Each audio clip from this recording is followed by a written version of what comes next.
Hello friends, Radhe Radhe. कैसे हैं आप सब। आज हम जानेंगे नवरात्रों के बाद पूजा जब हम करते हैं उसके बाद कलश, चावल, अखंड ज्योति, फूल सबका क्या करना है और दुपट्टा मिला होता है उसका भी क्या करना है।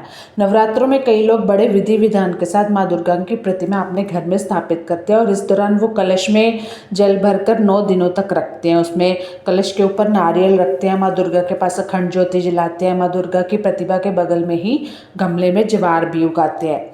लेकिन जब नवरात्रि समाप्त होते हैं तो लोगों को समझ नहीं आता कि वो जले हुए खंड ज्योति को कैसे बुझाएं या कलश में भरे हुए जल का क्या करें। तो जानते हैं मतलब करना क्या चाहिए, उसी की कड़ी में बात करेंगे कि क्या होता है नवरात्रों के बाद। सबसे पहले अगर आप अखंड ज्योति जला रहे हैं तो क्या करें।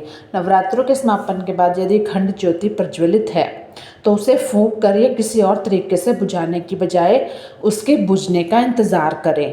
अखंड ज्योति को बुझाना अशुभ माना जाता है और अगर आप ये गलती करते हैं तो बुझा देते हैं तो माँ दुर्गा से इसके लिए माफ़ी मांग लें। अखंड ज्योति के बुझने के बाद उसकी बत्ती को निकालकर अलग कर लें। कलश में रखे हुए जल का क्या करें। कलश से नारियल हटाने के बाद आप इसमें रखे जल को पूरे घर में छिड़कें और बचे हुए जल को किसी गमले में डाल दें।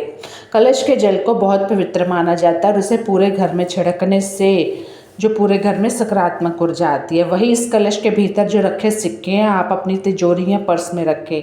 इससे आपकी आर्थिक स्थिति मजबूत होती है। और कलश के ऊपर जो नारियल रखा है उसे लाल कपड़े में बांध कर मंदिर या तिजोरी में रखें। आप इस नारियल को नदी में भी प्रवाहित कर सकते हैं।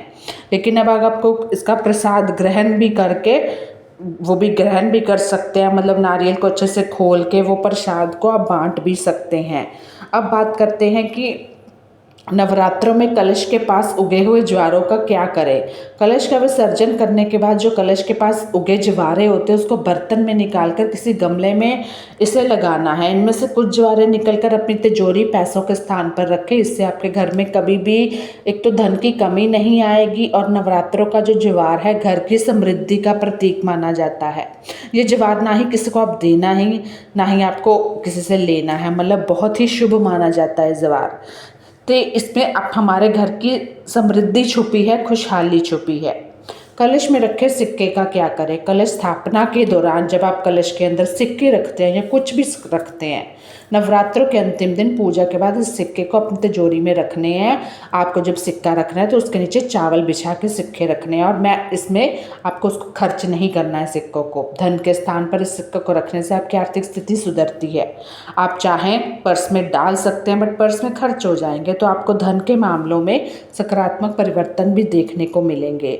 इस तरह आपको ये सारे कार्य करने हैं। अब है कि देवी पूजा के दौरान जलाई गई बाती का क्या करें। हिंदू मान्यता के अनुसार देवी दुर्गा की नवरात्र पूजा के दौरान जलाई गई बाती, जितनी भी बाती आपने 9 दिन जोत जलाई है, कभी भी उसको कूड़ेदान में नहीं फेंकना है। पूजा के लिए जलाई गई बत्तियां चाहे आधी हो, जली हो या पूरी जल गई हो, उन्हें इकट्ठा करके किसी पवित्र स्थान पर रख दें और नवरात्रों के आखिरी दिन उसमें लौंग, कपूर, शुद्ध घी आदि डालकर उन्हें फिर से जलाएं और घर में घुमाएं। अंत में बाहर छत या बालकनी में रख दें और ऐसा माना जाता है कि नवरात्रों के 9 दिनों की ये सकारात्मक ऊर्जा आपके घर से नकारात्मकता को दूर भगाने का काम करती है। और इसके बाद थोड़ी सी राख भी जो बचती है वो भी आपने रखनी है, किसी गमले में रख दें। ऐसा माना जाता है कि देवी माँ की पूजा से जुड़ी यह राख पवित्र राख होती है, भभूत होती है, जो बुरी नज़र से हमें बचाती है। नवरात्रों में देवी माँ को चढ़ाए गए फूलों का क्या करें। हिंदू मान्यता के अनुसार नवरात्रि की पूजा में चढ़ाए गए फूलों में देवी माँ की सकारात्मक ऊर्जा है, तो इसलिए उन्हें फेंकना या नदी में विसर्जित करने की बजाय उनमें से कुछ को देवी माँ का प्रसाद मानकर अपने पास अपने धन स्थान आदि में रखें। काफ़ी लोग ऐसे रखते भी हैं और बाकी को किसी गमले में रखते ताकि उनका उपयोग खाद के रूप में हो। पूजा के फूलों का यह उपयोग जो पर्यावरण के अनुकूल होगा और आपके घर में सकारात्मकता छाई रहेगी।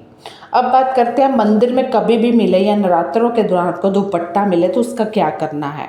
अगर आप नवरात्रों के दौरान किसी मंदिर में जाते हैं और देवी दुर्गा से प्रसाद प्राप्त करते हैं, एक तरह रोटी प्राप्त करें, तो लोग अक्सर सोचते हैं कि उसका क्या करें। हिंदू मान्यता के पहले तो आपको किसी को ये देनी नहीं होती। दूसरा, देवी दुर्गा की चुनरी में सकारात्मक ऊर्जा, उनका आशीर्वाद समाहित होता है, तो इसलिए आप इस चुनरी को अपने घर में किसी पवित्र स्थान जैसे धन स्थान अपने वाहन में रख सकते हैं। आप चाहे तो इसे देवी दुर्गा का दिव्य प्रसाद मानकर किसी पवित्र पौधे वृक्ष वाहन से बांध सकते हैं और पूजा के दौरान इस चुनरी को अपने सिर पर रख सकते हैं, जब भी घर में पूजा हो या आप करवा चौथ रखें। हिंदू मान्यता के अनुसार भी यदि आप इसका उचित उपयोग नहीं करते हैं तो किसी मंदिर या किसी फिर व्यक्ति को दान दें जिसको ज़रूरत है। नवरात्रि पूजा के बाद देवी दुर्गा के आसन और वस्त्रों का क्या करें? हिंदू मान्यता के अनुसार पूजा के बाद आसन और वस्त्रों को साफ करके किसी सुरक्षित स्थान पर रखना चाहिए। इनका उपयोग विभिन्न स्थानों में आप कर सकते हैं, जैसे मान लो जागरण करवाया, कीर्तन करवाया वहाँ।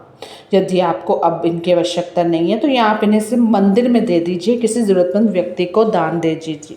मंदिर में तो क्या होता है, आए दिन भक्ति होती रहती है, पूजा पाठ होता है, जागरण होता है, तो वहाँ पे इन चीज़ों का भी यूज़ हो सकता है। अब मैं बात कर रही थी जो चावल है उसको जल में प्रवाहित कर दे। जो कलश के नीचे चावल रखे होते हैं ना, नवरात्रों के बाद कलश हटाते समय उसके नीचे रखे चावल पूजा सामग्री को नदी में प्रवाहित कर दे। इससे कोई दोष नहीं लगता और पूजा का संपूर्ण फल भी मिलता है। तो चाहे आप उसको घर में भी यूज़ कर सकते हैं, ऐसा कुछ नहीं है।